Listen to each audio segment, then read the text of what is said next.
Už je večer, čas ísť spať, no moje srdce berie papier a túži niečo napísať o tom, že keď sa dve duše hodzaj v diaľke stretnú a sú celkom neznáme, tak môžu mať k sebe veľmi blízko, aj keď nie sú ich mená vedľa seba v zozname.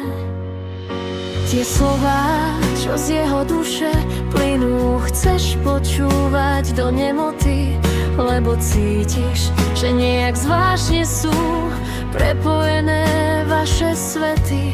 On je básnik, čo krásne verše skladá, sú v nich skryté poklady a každé slovo z jeho básne dokáže tvoju dušu pohľadiť.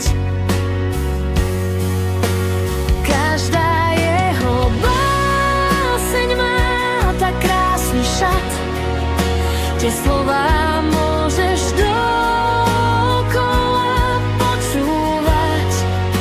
Keď počúvaš tú krásu krás, tak cítiš v sebe nový jas, čo každý deň ti radosť spraví, aj keď on píše niekde v diaľi.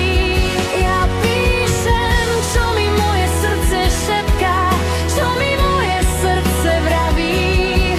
Ono chce odoslať vonku tieto nové správy.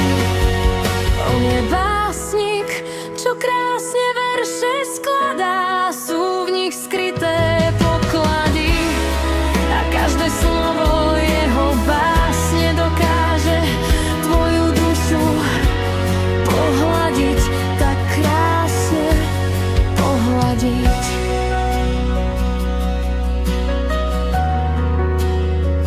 Tak krásne pohľadiť.